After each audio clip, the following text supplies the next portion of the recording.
This simple animation trick is the difference between amateur and professional animation. I'm going to show you how to master squash and stretch in Procreate Dreams in under 9 minutes, even if you've never animated before. Squash and stretch is animation's principle number 1. It means your object changes shape to show speed, weight, and impact.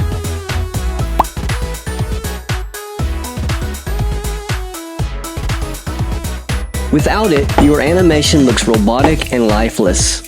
With it, everything feels alive and believable.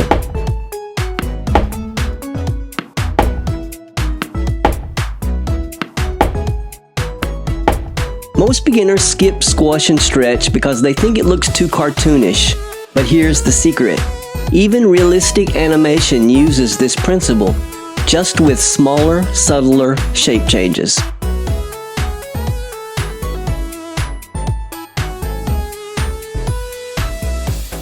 It's everywhere in professional animation, from water physics to character movements to facial expressions.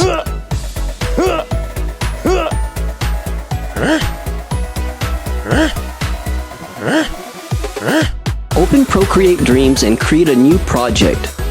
Set your frame rate to 12 frames per second for smooth animation without overwhelming yourself. After you're in drawing mode, drag the timeline handle up to enter flipbook mode. This is where we'll draw frame by frame. Frame 1. Draw your ball at the very top, stretched tall and narrow to show upward speed. Add 3 more frames.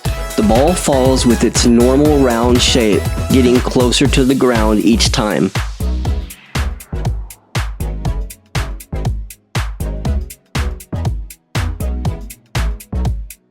I added 1 more frame right before it hits the ground. I also made this frame long and stretched out. Frame 6 is the impact. Squash your ball flat and wide to show the weight hitting the ground hard. Frame 6 through 8. The ball bounces back up, gradually stretching again as it gains speed.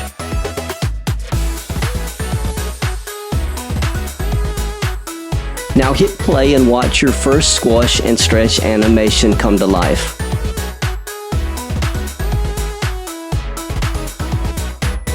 Pro tip: add an anticipation frame right before impact, a tiny pre-squash that makes the bounce feel even more realistic and professional.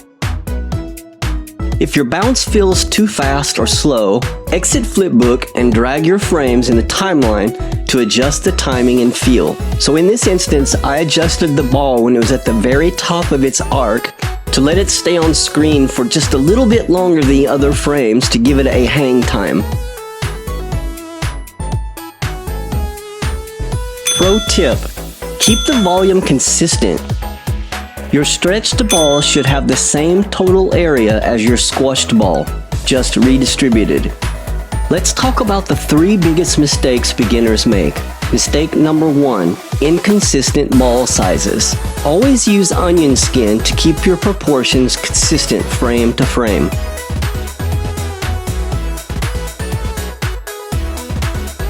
Mistake number 2, going overboard. Keep your squash and stretch subtle and believable, not cartoonish, unless that's your style. For realistic animation, aim for 10 to 30% shape change maximum. Mistake number 3, stretching in the wrong direction. Your stretch should always follow the direction of movement. Vertical stretch when moving up or down, horizontal stretch when moving sideways.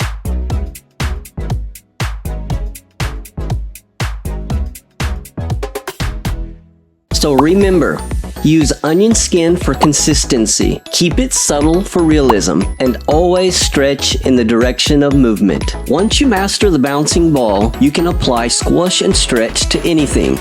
Characters, objects, even text and UI elements. Here's a pro technique. Adjust your squash amount to show different weights. A heavy bowling ball barely squashes, a rubber ball squashes moderately, and a water balloon squashes dramatically. And this is just principle number 1 of 12. In the next videos, I'll show you how to combine squash and stretch with anticipation, follow through, and arcs to create truly professional animation. Here's your challenge. Create a bouncing ball animation in Procreate Dreams and tag me in your post.